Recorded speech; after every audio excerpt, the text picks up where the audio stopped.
या शहरात आपण राहतो, या शहराने आपल्याला इतकं दिलं, त्या शहरावर आपण प्रेम करूया. जसं मराठीबद्दलही माझं म्हणणं आहे की मराठी भाषा नीट बोलता आली पाहिजे. आपल्याला मराठी भाषा नीट बोलता येत नाही हेच जर का माहिती नसेल तर मराठी भाषा नीट बोलण्याचा आपण प्रयत्न कसा करणार. इतिहास कालचा अभिमान सांगतो पण देश आज का बलिदान मागतो. इतिहास कालचा अभिमान सांगतो पण देश आज का बलिदान मागतो. काय वांछिले काय भोगितो फोल झाला ध्येय यज्ञ तो. हो तुझ्या मातीचा आधार तू इतिहास कालाचा अभिमान सांगतो. जोरदार टाळ्यांनी स्वागत करूया आपल्याच्या दोन पाहुण्यांचं, अतुल परचुरे आणि श्रीधर फडके.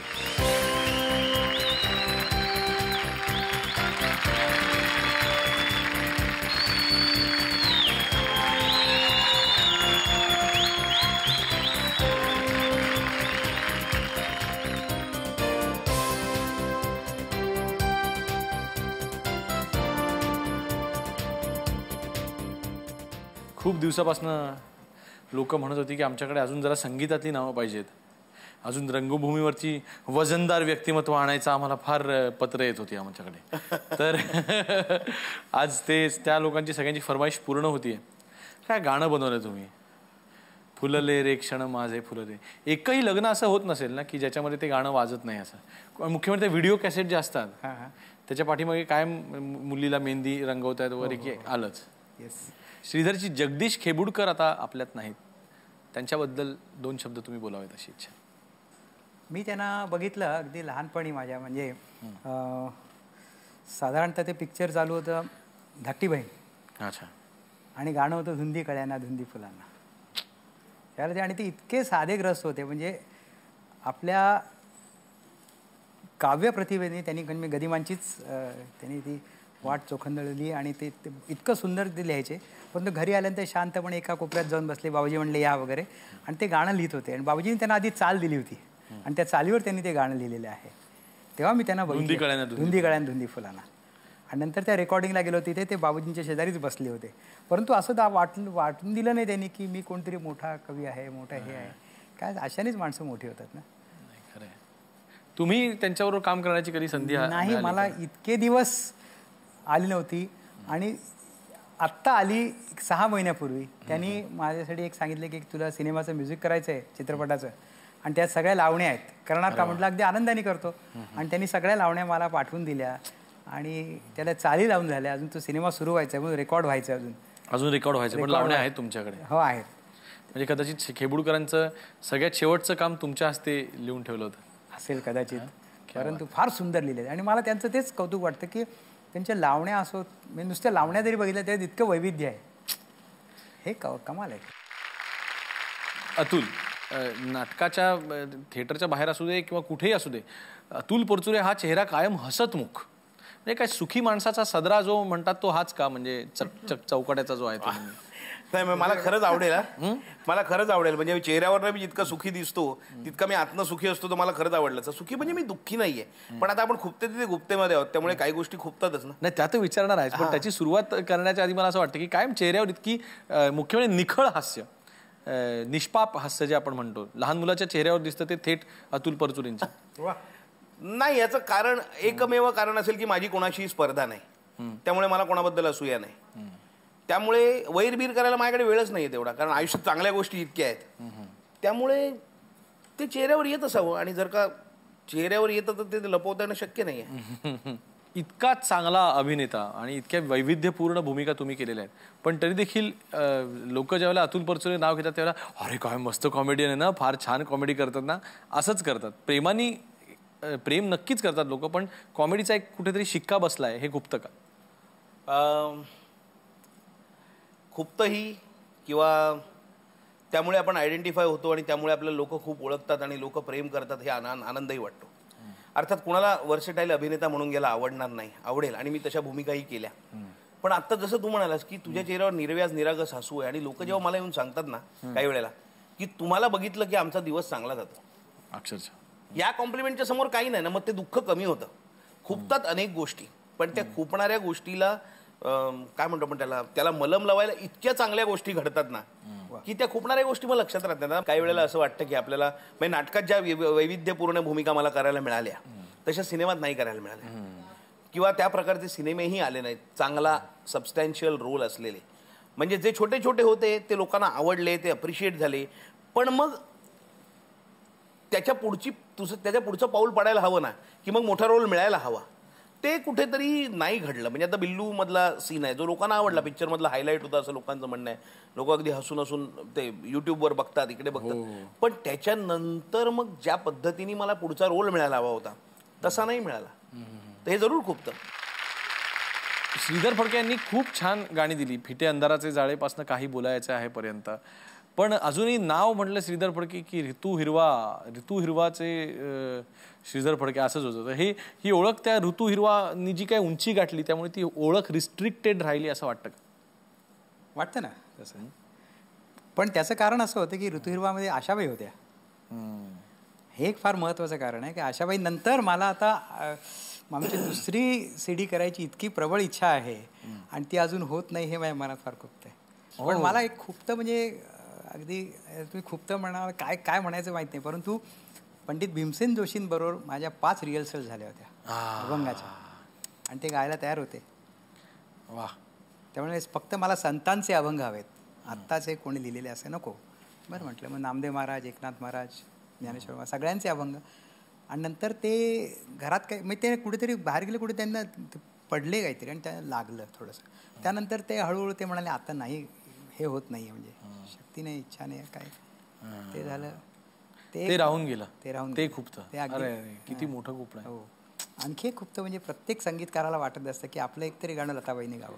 हो. का नाही काय केलं अजून? नाही, कारण काहीच नाही की पूर्वी असं होत होतं, होणार होतं की लताबाई गाणार आहेत, परंतु काही कारणामुळे नाही झालं. परंतु मध्ये एका फंक्शनमध्ये त्या आल्या होत्या समारंभात आणि त्या अध्यक्ष होत्या आणि त्या मला म्हणा, त्या जाहीरच त्यांनी सांगितलं की मला श्रीधरची गाणी खूप आवडतात आणि मी म्हणणार आहे त्याची गाणी, परंतु ते जमून यायला पाहिजे ना, ते अजून काही कारणामुळे जमून येत नाही. परमेश्वराची इच्छा झालं तर होईल. नाही, जरूर होईल. आणि ह्या मंचावरनं आम्ही आमचा कार्यक्रम सगळी लोक बघतात आणि प्रेमाने बघतात, तर हा त्यांच्यापर्यंत तुमची खुपणं हे नक्की पोचेल. अतुल, ओव्हरऑल जो समाज आहे, आजच्या समाजातलं, राजकारणातलं तुम्हाला खुपणाऱ्या गोष्टी? नाही, मला समाजातल्या खुपणाऱ्या गोष्टी म्हणण्यापेक्षा मी जसं म्हटलं तसं की या शहरात आपण राहतो, या शहराने आपल्याला इतकं दिलं, त्या शहरावर आपण प्रेम करूया. जसं मराठीबद्दलही माझं म्हणणं आहे की मराठी भाषा नीट बोलता आली पाहिजे. आपल्याला मराठी भाषा नीट बोलता येत नाही हेच जर का माहिती नसेल तर मराठी भाषा नीट बोलण्याचा आपण प्रयत्न कसा करणार? म्हणजे माझ्या सुदैवाने माझ्यावर संस्कार जे झाले ते मी अगदी उदाहरण देऊन सांगतो की टिळक आणि आगरकर नाटकात एक वाक्य होतं की टिळक आगरकरांना हे सांगतात की जेव्हा कधी या देशात स्वातंत्र्याची पहाट उगवेल तेव्हा सूर्यनारायणाचा रथ घोडदौडीनं क्षितिजावर ओढत आणण्यास यांच्यासारखे जातीवंत, तेजस्वी, उमदे, तुरंग दुसरे मिळायचे नाहीत. पण इंग्रजांनी यांच्या पाठीवर मानमरातबाच्या झुली घातल्या, तोंडाला लठ्ठ पगाराचे तोबरे दिले आणि ही भोळसट नारायणाच्या रथाऐवजी साहेबाच्या टमटमी घेऊन उलट्या दिशेला पळायला तयार झाली. अतिशय हे एक वाक्य होतं त्या नाटकातलं. अशी पल्लेदार वाक्य होती आणि ती मला सुदैवाने माझ्या संस्कारक्षम वयात ऐकायला मिळाली. म्हणजे श श आहे. आता मला यांचं कौतुक वाटलं, भाषा म्हणाले ते फार कौतुकास्पद आहे. आणि ते येतं म्हणजे मला आता श म्हणण्यासाठी प्रयत्न नाही करावा लागत, तो इथे आला माझ्या. तुम्ही म्हणजे इतका की लोक म्हणतात हा श फडक्यांचा असं म्हणतात. नाही, मी ते आहे ना, तर ते ती भाषा बोलण्यासाठी आपण प्रयत्नच करत नाही आणि आपल्याला काही त्यात चुकतंय किंवा आपल्याला त्यात आपण काहीतरी गमावतोय असंच वाटत नसेल. म्हणजे आता पु ल देशपांडे त्यांच्या साहित्यातलं विनोद, हल्लीच्या मुलांना त्यात हसण्यासारखं काय आहे असं वाटतं, किंवा त्यात विनोदी काय आहे, किंवा त्यात ते हसण्यासारखं नाही आहे, ते विनोदी आहे. आता हसण्यासारखं आणि विनोदी यातलाही फरक जर का लोकांना कळत नसेल, ते हसण्यासारखं नाही आहे, ते वाचून तुम्हाला हसू येतं. किंवा मग त्यातली जी गंमत आहे की आता नाथा कामताचं उदाहरण त्यांनी घेतलं की नाथा माझ्यासमोर फकीराच्या हातातल्या धुपासारखा उसासत होता. आता हे याच्यापेक्षा अधिक करेक्ट वर्णन काय असू शकतं की फकीरांनी त्या निखाऱ्यावर टाकलेला धूप आणि तो जो भस्कन त्याचा धूर निघतो तसा माझ्यासमोर एक माणूस उसासत होता.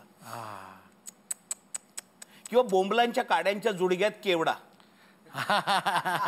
तर ही जी वर्णनं आहेत त्याचं तुम्ही काय करायला सांगा ना. म्हणजे आता याची तर सवय आपल्याला असली पाहिजे, ह्याची तर गंमत आपल्याला कळली पाहिजे. खूप तर खरंच आहे, भयंकर खूप आहे की मराठी भाषा नीट बोलली जात नाही, अनेक वेळेला कार्यक्रमात न बोलली जात नाही आणि त्याचं आपल्याला काही वाटत नाही. फडके, तुमच्या खुपण्याकडे येऊया. तुम्हाला तुमचं सामाजिक खुपणं. सामाजिक खुपणं म्हणजे आता खरं म्हणजे सकाळी उठल्यानंतर वर्तमानपत्र वाचवत नाही, कारण कुठलीही बातमी अशी नसते की ज्याच्यामुळे आपल्याला आनंद मिळेल. फक्त कुणी कोणाला फसवलं आहे, देशाला फसवलेलं आहे, देशाच्या तिजोरीला फसवलेलं आहे, लोकांनी एकमेकांना फसवलेलं आहे, खून मारामाऱ्या, हे असं आपला देश खरं म्हणजे 60 वर्ष झाली, जास्तच झाली असते आता, प्रगत होत नाही असं मला वाटतं. म्हणूनच मला एक फक्त कविता आठवते नितीन आखव्यांची. ते म्हणतात, इतिहास कालचा अभिमान सांगतो पण देश आज का बलिदान मागतो. इतिहास कालचा अभिमान सांगतो पण देश आज का बलिदान मागतो. काय वांछिले काय भोगितो, फोल झाला ध्येय यज्ञ तो. हो तुझ्या मातीचा आधार तू, इतिहास कालाचा अभिमान सांगतो. थोडासा डेंजरस होणे तुमच्यासाठी, कारण यामध्ये आम्ही आमच्या गोष्टी खुपणाऱ्या तुमच्यासमोर मांडतो. आजच्या तरुणाईचं जे रॉक संगीत किंवा जोशपूर्ण संगीत, ऑर्केस्ट्रल म्युझिक हे हाताळण्याचा तुम्ही प्रयत्न केलेला नाहीत अशी लोकांची तक्रार आहे. केलाय की त्या सीडीमध्ये तुम्ही गायलाय संगीत मन मोहिरेमध्ये, त्याच्यामध्ये एक गाणं केलंय मी तसं. म्हणजे आता रॉक तुम्ही जॅझ थोडंसं मिक्स आहे, ते गोवानीज असं आहे. अमृता सुभाष गायली ती. अच्छा. हां, असं केलेलं आहे त्यात गाणं, ओ साहेबा ओ साहेबा. परंतु मला आणखी 2-3 करायचे आहेत. माझी धाकटी मुलगी इटालीमध्ये असते, तर ती सगळं तिथलं ऐकत असते. इटालियन कॉन्सर्ट्स देखील ऐकते आणि हे देखील. ती आता परवा आली, ती मला म्हणली, बाबा जरा आता तुम्ही जरा ऐका, जरा नवीन काहीतरी करा. मग बरं म्हटलं प्रयत्न. परंतु काय असतं, मी सुधीर फडक्यांचा मुलगा, हा एक नक्कीच हे आहे की लोकांनी असं विचार करताना असे, अरे बाबूजींचा मुलगा आहे का, मग त्यांची सगळ्यांची थोडीशी विचारसरणी तशी असते की त्या गाणी तशाच प्रकारची म्हणजे एक वेगळी स्टाईल जी असते प्रत्येकाची तशी करावी. परंतु मी असं नाही म्हणत की आता बाबूजींनी एका याच्यामध्ये उत्तम कॅबरेचं गाणं केलं होतं. हो, हां, धाकटी बहीणमध्येच बहुतेक किंवा कुठल्या तरी एका सिनेमामध्ये. किंवा लावण्या किती सुंदर. लावण्या आता लावण्या आता जगदीश केबुलकरांच्या. आज 1 तारीख आहे, आज 1 तारीख आहे, खुश आहे जमाना, आज 1 तारीख बाबूजींचं गाणं. ते त्यांचं अनलाईकली अगदी त्यांचं गाणं वाटत नाही. किशोर कुमारनी गायलेलं मला वाटतं, खुश आहे जमाना आज 1 तारीख आहे. किंवा नंतर लावण्या किती केल्या आहेत, जाळीमंदी पिकली कर, जाळीमंदी लावण्या भरपूर केल्या आहेत. चढाओढीने चढवित होते बाई मी पतंग उडवित होते, असं लिहिलं गदिमांनी. मला आणखी खूप तर सांगू का? हां, सांगा ना प्लीज. चालेल ना तुमची तुमची अनुमती घेऊन? माझं नाहीच आहे.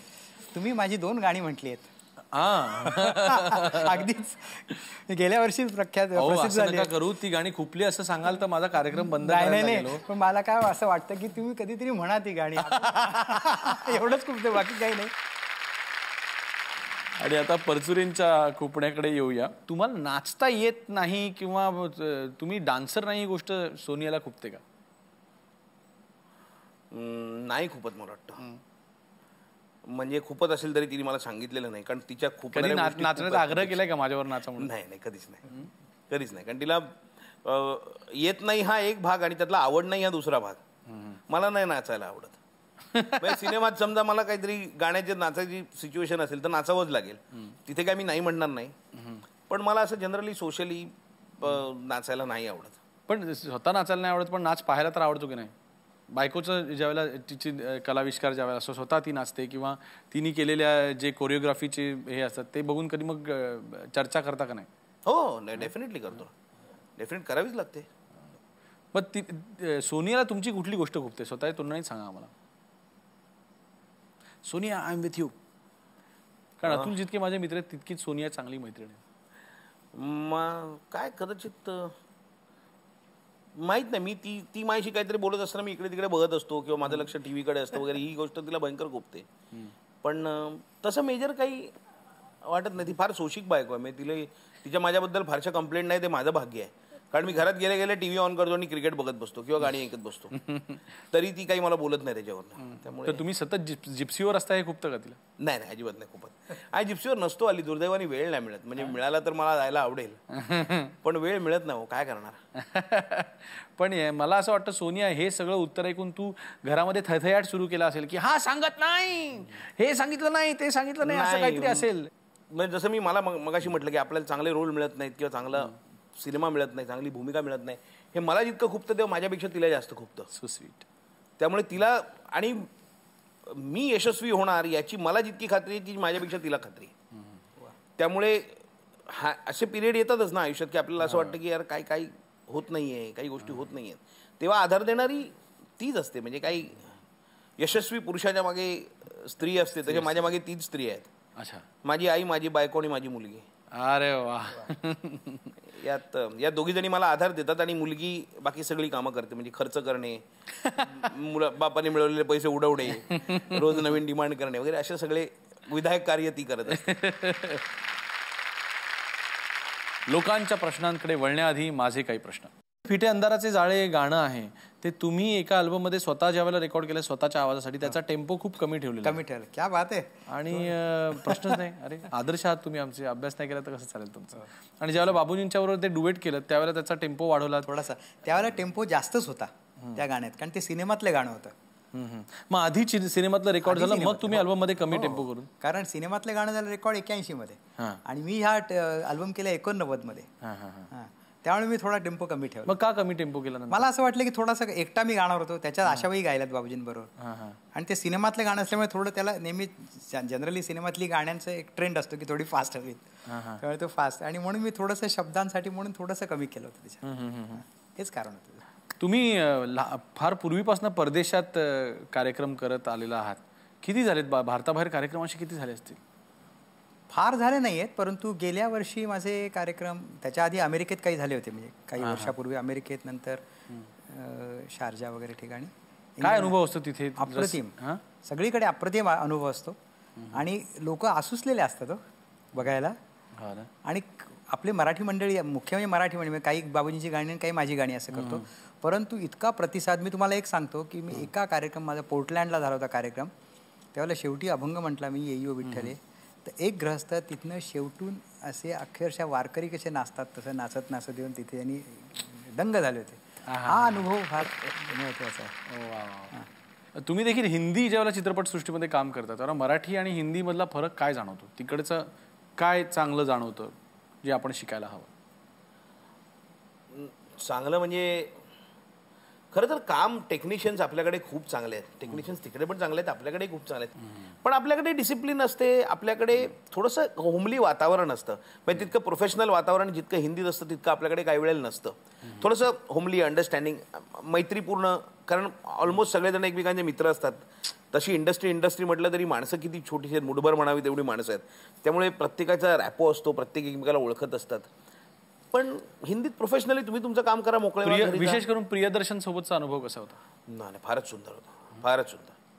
म्हणजे प्रियदर्शन बरोबर आता मी 4 पिक्चर केले. त्यांचं मुळात त्यांची खासियत अशी की ती सीन मधनं सुरू करतात. मधनंच सीन कुठला तरी सुरू होतो आणि मोठा शॉट लागतो आणि ते स्वतः एडिटर असल्यामुळे ते पुढचं मागचं बोलायला देत नाहीत. तेवढंच, जेवढं मी सांगतो तेवढं बोलायचं. त्यामुळे नवीन काय काम करताना काही वेळेला अडचण येते. आपल्याला क्यू घ्यायची सवय आहे किंवा क्यू द्यायची सवय आहे, तर मग ते नाही करायचं. मी जेवढं सांगतो तेवढंच म्हणायचं, इथनं एवढा सीन करायचा. आणि त्यांची पद्धतच वेगळी आहे काम करण्याची, पण फार गंमत येते त्यांच्याबरोबर काम करायला. आणि म्हणजे आता बिल्लूतला सीन होता, बिल्लू बारबार मधला शाहरुख खान बरोबरचा, तो त्यांनी अगदी मोकळा सोडला मला, की ते म्हणाले की तुला जे वाक्य त्यातली परमिटेशन कॉम्बिनेशन चुकीची म्हणायची तेवढी म्हणत राहा आणि मी शूट करतो. पण खूप आणि मजा येते काम करायला. आणि आता वेळ झाली ती लोकांच्या प्रश्नाची. लोक हो, माझा प्रश्न अतुलजींना आहे की तुमच्या मिसेस खूप सुंदर नृत्य करतात, तर तुम्ही तुमच्या तालावर त्यांना कधी नाचवता का? माझा नृत्याशी काय संबंध नाही. मी तालावर कुठला नाचवणार? मी तालावर नाचवलं तर बेताल होईल नाचायला. ती स्वतः कोरिओग्राफर आहे आणि ती स्वतः नाचते, त्यामुळे तिचं तीच नाचते, मला काही त्रास देत नाही ती. पुढचा प्रश्न. तर माझा प्रश्न श्रीधरजींना आहे. श्रीधरजी, आपल्या मातोश्री हिंदी आणि मराठी चित्रपटातल्या ज्येष्ठ आणि श्रेष्ठ गायिका म्हणजे ललिता देऊळकर ह्या हयात असताना ह्यांची महाराष्ट्र शासनाने काहीच दखल घेतली नाही, हे आम्हाला खुपते. तुम्हाला याबद्दल काही म्हणायचं आहे का? खरं म्हणजे मनाला थोडा त्रास होतो की तिने इतकी गाणी गायली आहेत, म्हणजे बाबूजींच्या आधी हिंदी चित्रपटात माझी आई गायची. चित्रकारांबरोबर किंवा रफी साहेबांबरोबर तुम हमारे हो न हमको तुम्हारा ही आसरा, किंवा मोरे राजा हो ले चल नदिया के पार रफी साहेबांबरोबर, ज्याच्यामध्ये साजन पिक्चर होता, दिलीप कुमार आणि कामिनी कौशल. हे गाणं किंवा त्यामुळे वाईट वाटतंच की महाराष्ट्र शासनाने किंवा दखल घेतली पाहिजे होती, परंतु असं वाटतं की तिला एवढी लोकप्रियता मिळाली त्यावेळेला, त्यामुळे आणि लोकांचं प्रेम अजूनही जसं आहे की मला परवा ईमेलवर तिचं गाणं मला अमेरिकेतनं माझ्या एका मित्राने पाठवलं. काय जुनं गाणं 1947 मधलं गाणं. त्यामुळे अजून सरकारला त्याच्याबद्दल काही वाटलं नसलं तरी लोकांच्या मनात ती आहेच. त्यामुळे पुढचा प्रश्न. माझा प्रश्न अतुलजींना आहे. आपल्याला पुलंना प्रत्यक्ष भेटण्याची संधी कधी मिळाली का? हो, म्हणजे माझ्या सुदैवानी व्यक्ती आणि वल्ली नाटक करत असताना पुलंना भेटण्याची संधी मिळाली आणि पुलंनी इनफॅक्ट नाटक ते बघितलं. त्यांना मी पुलंची भूमिका करत होतो, त्यामुळे आणखी जबाबदारी होती आणि ते समोर बसले होते. तर त्यांनी ते समोरून बघितलं नाटक आणि त्यांनी आशीर्वाद दिला. म्हणजे याच्यापेक्षा आणि काय पाहिजे. म्हणजे मी तेच म्हटलं की मला बायोडेटामध्ये मला काहीही लिहिता आलं नाही तरी चालेल, मी एक लिहू शकतो की व्यक्ती आणि वल्लीमध्ये पु ल देशपांड्यांचं काम केलं आहे. आय थिंक ते खूप आहे. खूप म्हणजे त्यांनी बघायची संधी आणि त्यांनी सांगितलेली गोष्ट तर फारच मला माझ्यासाठी नट म्हणून आणखी महत्त्वाची होती की ते म्हणाले की तू तर मी काम केलं असतं तर मी बहुधा असंच काम केलं असतं. आणि दुसरं म्हणजे तुझ्याकडे बघून मला सतीशची आठवण येते. म्हणजे सतीश दुबाशी म्हणजे त्यांचे मामे भाऊ. हो, सख्खे मामे भाऊ. आणि त्यांचेही असे कुरळे केस, थोडंसं माझ्यासारखा चेहरेपट्टी होती. तर आणि काय पाहिजे. म्हणजे क्या बात आहे, क्या बात. म्हणजे पुंडलिका भेटी परब्रह्म आल्याचा फील त्या दिवशी मला आला की त्यांनी आपलं नाटक बघावं समोरून. हो ना. आणि काय पाहिजे. चला, आणि आता वेळ झालेली आहे ती दिल से राऊंडची. दिल से राऊंडमध्ये तुम्हाला या फोनवरनं अशा व्यक्तीला फोन लावायचा असतो ज्याच्याशी तुम्ही सहसा बोलू शकत नाही. तर मला असं वाटतं आपण अतुलपासून सुरुवात करूया का?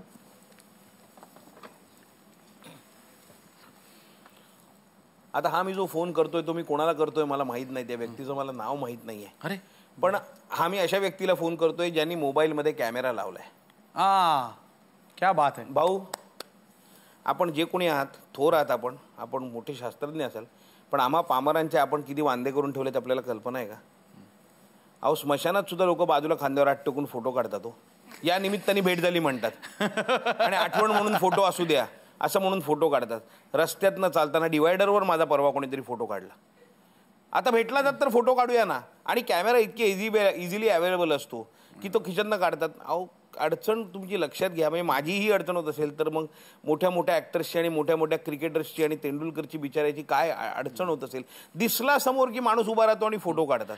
जरा तुम्ही ते कॅमेरा फक्त काढू शकलात फोनमधला तर फार बरं होईल. म्हणजे मला त्याचे ॲडव्हान्टेजेसही कळतात की तुम्ही कुठेही गेलात तर तुम्हाला आठवण म्हणून फोटो काढता येते. पण जरा फार प्रसिद्ध लोकांचे हाल होता तो. म्हणजे मी त्या सर्व प्रसिद्ध लोकांच्या वतीने तुम्हाला विनंती करतोय, फोटो काढणाऱ्याची काही वृत्ती वाईट नसते, त्याला तुम्हाला त्रास देत नसतो, त्यालाही आठवणच हवी असते.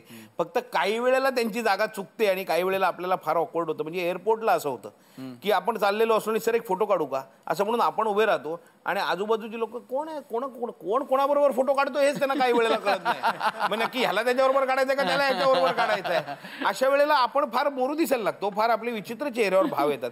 तर जरा बघा, म्हणजे कॅमेऱ्याचा उपयोग आहे पण असा जरा उपयोग कमी करता आला तर, एवढंच माझं म्हणणं आहे. एकदम दुखऱ्या जागेवर बोट ठेवलं तुम्ही. हो ना, होतं ना. पण असं होतं अगदी. म्हणजे मी अगदी सिरियस ह्याच्यामधला अनुभव सांगतो की आमचा मित्र स्वप्नील बांदोडकर आजारी होता आणि तो खूपच आजारी होता. म्हणजे अगदी ऑपरेशन थिएटरमध्ये होता आणि आम्ही सगळे चिंतातूर बाहेर बसलो. आणि त्यावेळेला एक दोन तिथल्या कर्मचाऱ्यांनी मला सांगितलं मला एक फोटो. म्हणलं मी म्हणजे माझी अवस्था बघा काय नसते. नाही म्हणलं तुम्ही इथे आम्हाला म्हणलं फोटो काढायला येणार माणूस, इथे कोणी हॅपी मूडमध्ये येणार आहे माणूस म्हणलं. आणि आता श्रीधरजी, मी बाबूजींना फोन करतोय. अरे वा. हॅलो अण्णा, आज 9 वर्ष झाली. हो, आज इतक्या दिवसांनी तुमचा आवाज ऐकला. आई तुमच्याच बरोबर असेल. 2 गोष्टी मला अगदी सांगाव्याशा वाटतात. एक म्हणजे खरं म्हणजे मला तुमची नेहमी भीती वाटायची की तुमच्यासमोर कसं गाणं म्हणावं, परंतु माझी मनापासून अशी इच्छा होती की माझी काही गाणी त्याची CD किंवा कॅसेट त्यावेळेला जी होती ती यावी, परंतु केवळ माझ्यामुळेच ते झालं नाही ह्याचं दुःख मला आज अगदी होत आहे. आणि ते आज मी तुम्हाला सांगतोय, कारण आज तुम्ही माझ्यासमोर नाही आहात, इथेच नाही आहात. हो. आणि दुसरं म्हणजे ज्या गोष्टीची खरंच चीड आली आणि त्याबद्दल तुम्ही अतिशय त्याच्याबद्दल तुमची भूमिका प्रभावी घेतली असती, ती म्हणजे स्वातंत्र्यवीर सावरकरांचं नाव अंदमानच्या सेल्युलर जेलमधनं काढून टाकलं. त्यावेळेला ज्या प्रमाणात लोकांचा क्षोभ व्हायला पाहिजे होता किंवा विरोध होऊन ते परत ती पाठी लावायला पाहिजे होती, ती लावली गेली नाही. जर तुम्ही असता तर नक्कीच त्याच्याबद्दल अथक प्रयत्न केले असते. आणि काय बोलू, तुम्ही जे आमच्यावर संस्कार केलेत त्याप्रमाणेच चालण्याचा प्रयत्न करतो आहे. बरं, तुम्ही जे बोललात ते खूप छान बोललात, की मुख्य म्हणजे अंदमानचा विषय जो तुम्ही काढलात, तर खरोखर आज ह्या मंचावरनं एका महत्त्वाच्या विषयाला तुम्ही हात घातलात, तर खूप छान बोललात.